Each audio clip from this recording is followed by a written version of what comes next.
We unpack. We unpack.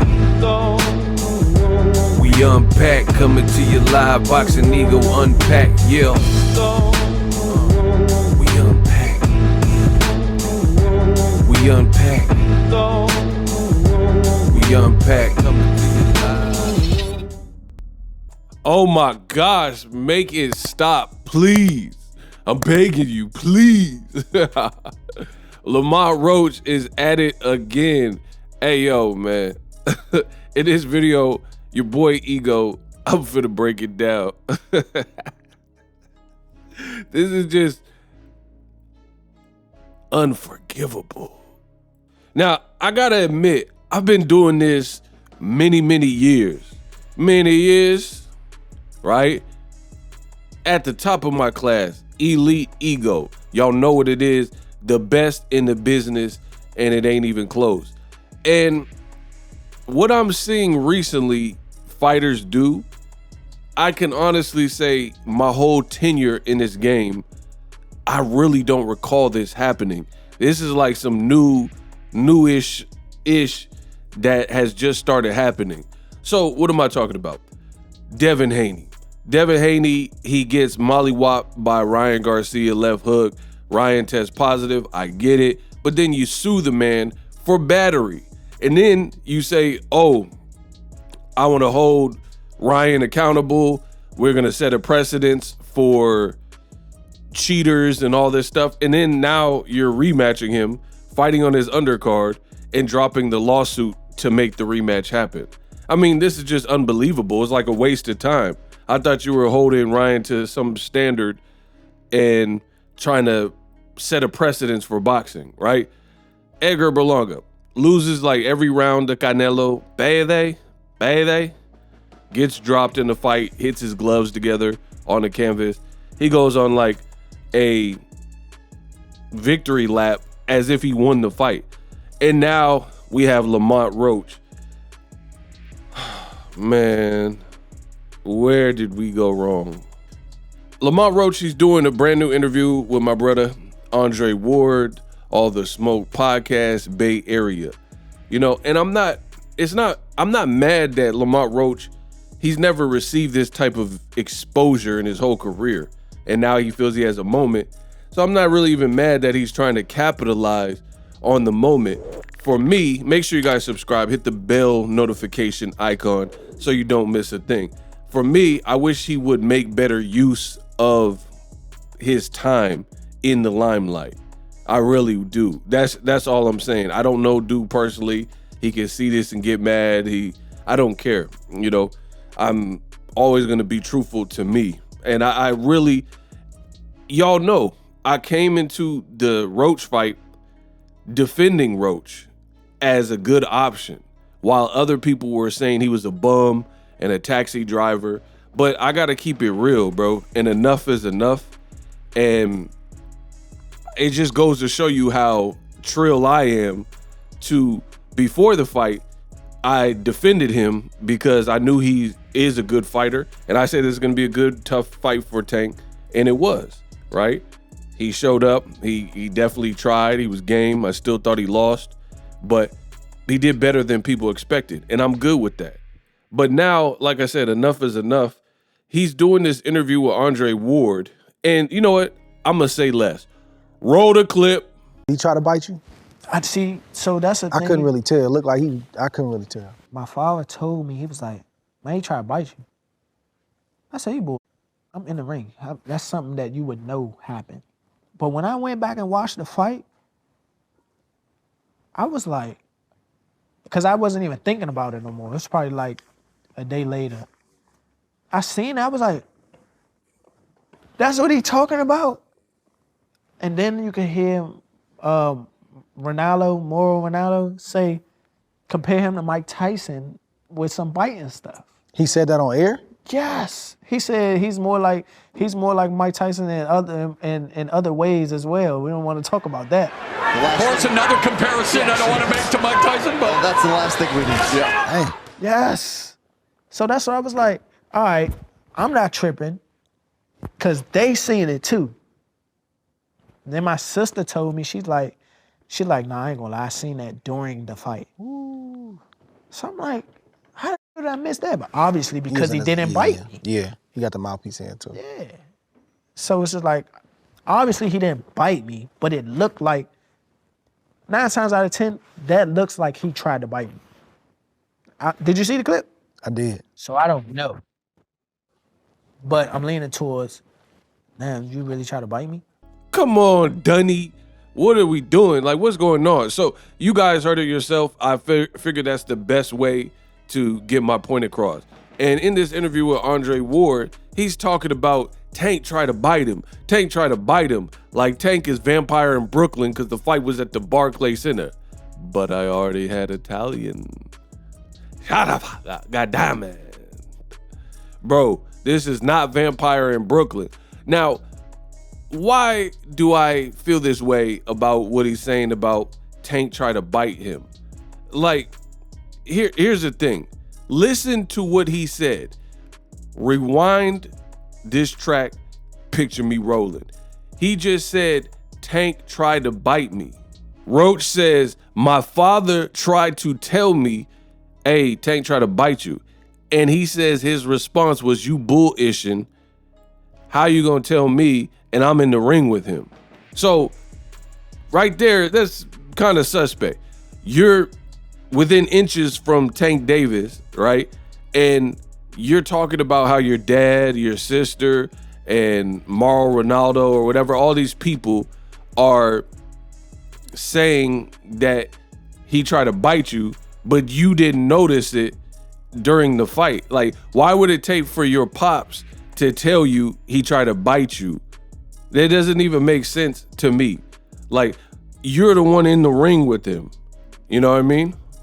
Furthermore, for me, my thing is this, is what the is an attempted bite? Like, this is what boxing has come to, an attempted bite. Like, I understand attempted, like, manslaughter or attempted murder, you know what I mean?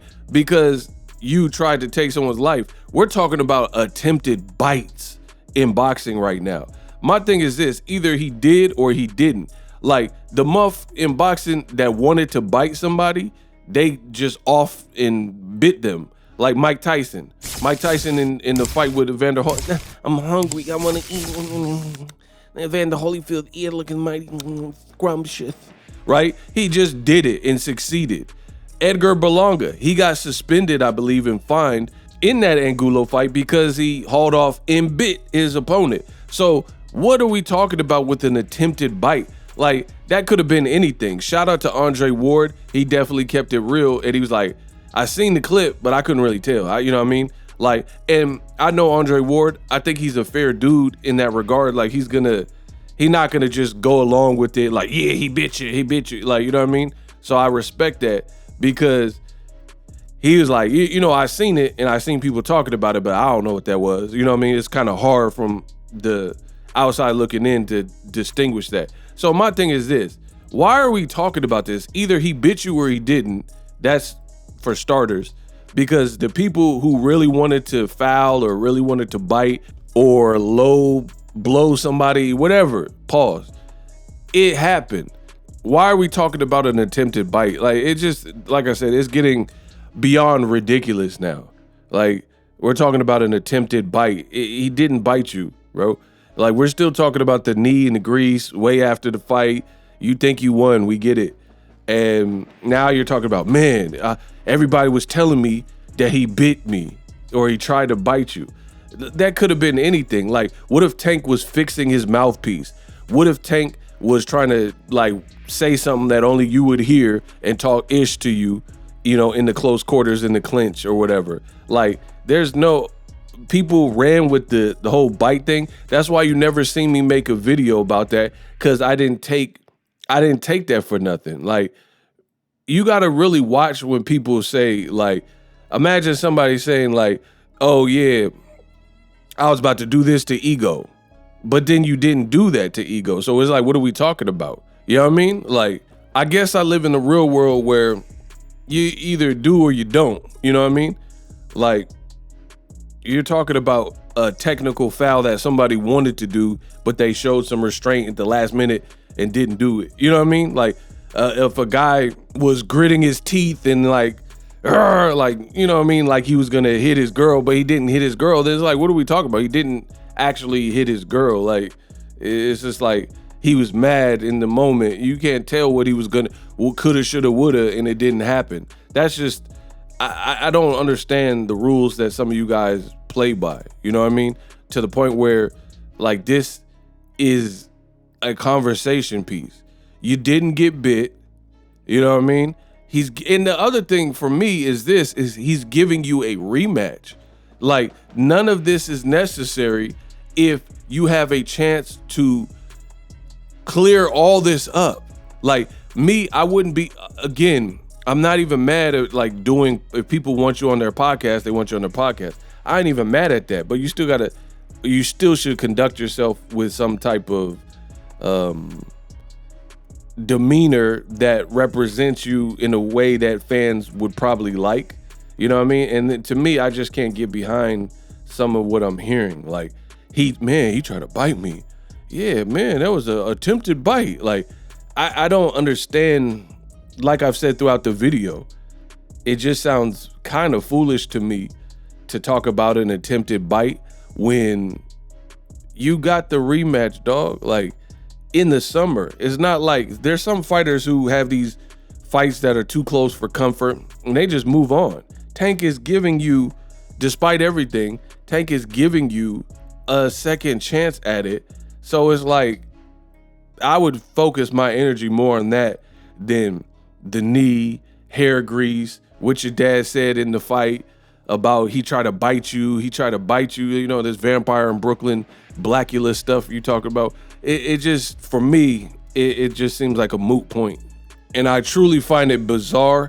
And I think this new generation is definitely something else where I've seen fighters in boxing matches that were outright robbed. Like, there's no other way to spin it. There's no real other opinion. Everybody's just like, man, that person got jerked. That person got jobbed. There is no other side or argument that really makes sense on the contrary. This wasn't one of those fights. And I keep telling you guys the same thing. The people, you can believe me or you can believe people who, one, have always shown a propensity to not like Tank Davis, right? So look at content creators. I tell you, a lot of low quality content in the world of boxing. So you have content creators who've never given Gervonta Davis a fair shake. Why would anybody care about your opinion regarding Tank if we know that you are biased towards Tank and you were never going to give him a fair shake and you're a Devin Haney-Haniac, or, you know, you love this guy and that guy to the point where you're not even going to keep it real regarding Tank regardless. You're just going to look at it as an opportunity. Oh, Tank had a quote controversy, which really is not even a controversy, but we'll just say it is because some people maybe feel it is, right? With Lamont Roach. So even though, and here's the other thing, boxing is full of fake people, fake individuals. That's why you see me, the lone wolf, like really rock to myself, because I don't mesh well with fakeness, right? You had people who never liked Tank and usually are fanatical for Shakur Stevenson, Keyshawn Davis, or Devin Haney or something like that. Then the same people that you know to be not like one-sided when it comes to Gervonta Davis, they clown Lamont Roach. They said the fight was canceled. Remember when Tank put this cryptic message and people said, oh, the fight's not happening. Oh, Tank is not happy with Al Heyman and PBC, and, you know, they don't have money for the venues and all this type of stuff that people were saying, all this chatter about the fight not even happening with Lamont Roach. Beyond that, people said Lamont Roach was getting knocked out, gave him no chance, called him a bum, a taxi driver. Now these same individuals have all this love for Lamont Roach. They respect and praise Lamont Roach. They're saying how great he is. All of a sudden, podcasts want to interview Lamont Roach. It goes to show you that all roads lead to Tank Davis, because it takes true star power to have a person score a draw, right? And they increase their celebrity off of a draw, not a victory, not like Andy Ruiz when he beat Anthony Joshua. We're talking about a draw. He got a draw, and we're still talking about the fight way after the fight. Better Biev and Bivol, part 2. Nobody's talking about that fight. Nobody's talking about that card anymore. But they're still talking about Tank. And then the same individuals, when I keep it real, real and tell you what's going on and say Tank is a superstar in the world of boxing, the people get mad. Like, oh man, you're in love with Tank. What's this obsession with Tank? Bro, I'm just keeping it real. I'm just doing my job, keeping it real, keep it pushing, right? It is what it is. But all this like jibber jabber about he bit you and he wanted to bite you but didn't bite you, to me, it just sounds foolish. And even more so when you realize that they have a rematch coming up. He literally said, I can't wait for the rematch to be announced, which infers that a rematch is done, and all industry sources are leading towards there is a rematch here. So instead of people, debating on the first one, why not give props to Gervonta Davis that he's doing the right thing by giving this guy a rematch?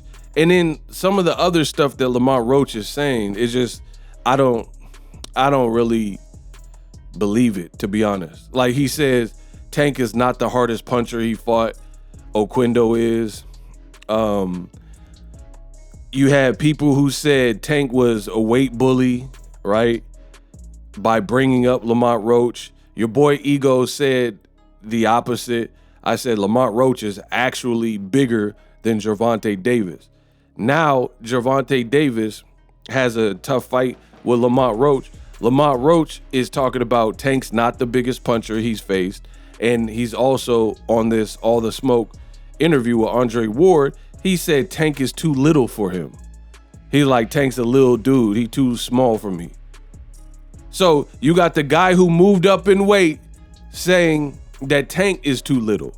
He's too tiny. He's too small. And that's why he's going to have problems with his style. But the same knuckleheads, I told you, a lot of low quality content in boxing. You have content creators who were pushing this hard line saying that Tank was a weight bully. How are you a weight bully, but then Lamont Roach is saying that Tank is too little for him? So the guy in question said he's telling you he's bigger than Tank by saying that. But somehow, some way, all of these things seem to be under the radar until Boxing Ego say something about it. So for me, just bring on the rematch. I don't even really like all this extra talk and chatter because it's no point. Like, if you're getting what you want and you have a chance to prove, see, to me, I'm just being real. I'm being real with Lamont Roach. I'm being real with his fans. I'm being real with my fans and boxing, the game.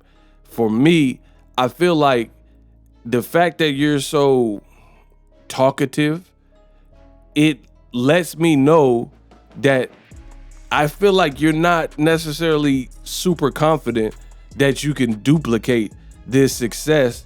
So you rather just focus on the first fight, real Al Bundy-ish, where you just want to talk about what you did in high school. Like, and there's a lot of people like that. They'll talk about their old W's, their old trophies. Your boy Ego, I shine brand new trophies. I set new milestones. Every time I do stuff, every year I get a new milestone, whatever that may be in my personal life. You know what I mean? In my business life. Some people want to shine old trophies, and that's what it looks like here. Bro, the first fight is over. The commission wasn't rocking with you. They didn't reverse the outcome. Tank didn't bite you. Like, none of these are real issues. The knee was what it was. The ref handled it how he handled it. The commission, again, decided not to overturn it or change it. So it's like, really, this is your time to set it right in the rematch. Maybe my mentality is just too old school for this new generation. I don't know. But for me, like, I wouldn't even be worried about the first fight. I'm about to run the bag up again, get the rematch, and then I would just put all my energy into really seeing what that's talking about. That's just who I am. You know what I mean? Like, you're privileged. You're part of a privileged group who actually feels they were wrong, and then the A side, who's the A side over you in boxing, is electing to still run it back, and it shows you that they're true competitors. Like Carl Froch. There was a controversy in his first fight with George Groves, right? He could have just said, I'm Carl Froch, kick rocks. I'm Carl Froch. I'm the A side. It was close but no cigar. I don't care if people said it was a premature stoppage or controversial, and kept it rocking. But Carl Froch did what you're supposed to do when you got heart and you're a true warrior, and he ran it back with George Groves. Another person that comes to mind in Jermell Charlo, Tony Harrison, Jermell Charlo Castano, ran it back with them. And in all those fights in the rematch was more decided, and they ended in a knockout. And I really feel like this rematch with Tank will be that, just like those fights, where Lamont Roach, he's gonna kind of just hold on to Tank, try to bite me. I won the first fight and stuff like that, but he's gonna come up short in the rematch. That's what I think is gonna happen. We shall see. Obviously, they haven't even announced the fight, so we got some things in front. But for me, it's just, there's no reason to even be talking about some of this stuff. I'll be like, man, talk about, and see, a lot of boxers try to play this role where they get asked a question and they be like, man, what you want me to do? I gotta talk about it. I was asked about it. Okay, so if somebody asks you about what your girlfriend's bra size is, you know what I mean? You gotta answer that too. You know what I mean? Like, I don't believe in that. You can steer these interviewers to a different direction. You want to talk about this stuff, because I seen on several occasions Floyd Mayweather, easy work, I ain't gotta worry about it. Like I said before, right?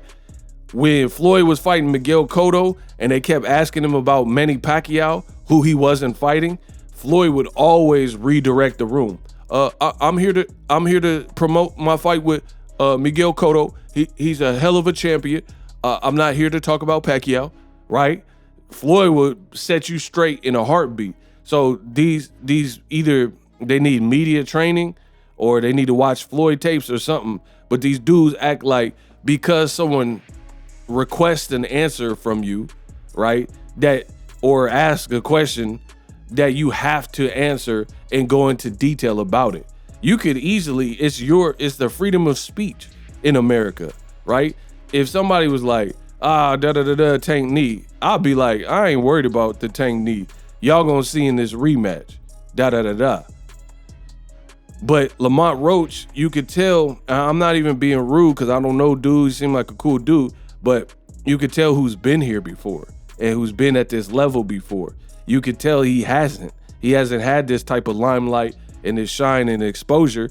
Maybe, he feels that he should have always had this, but he hasn't really received it. So as a result, he's coming out and he's trying to make the most of it, but I don't know if he's doing it in the right way.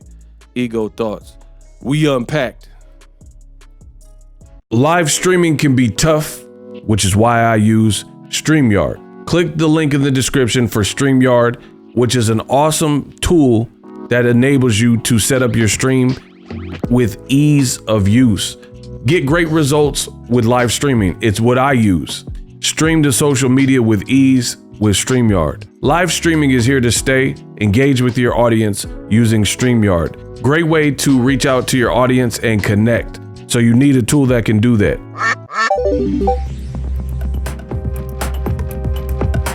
If you're new to YouTube and you're struggling to get views, one tool I can provide to you is TubeBuddy. I've been on YouTube over 10 years. I use TubeBuddy daily to crank out videos just like this one that you're watching. Learn how the pros do it with TubeBuddy. YouTube receives a lot of traffic, which also means a lot of creators, a lot of people putting out content. So you need to learn the ropes so you know how to separate yourself, especially if you're new, but even if you're a pro, use TubeBuddy. The link is in the description. Get more views, more subscribers, and a higher click-through rate, so ultimately you can realize all of your online goals. Use my affiliate link in the description and grow your channel fast.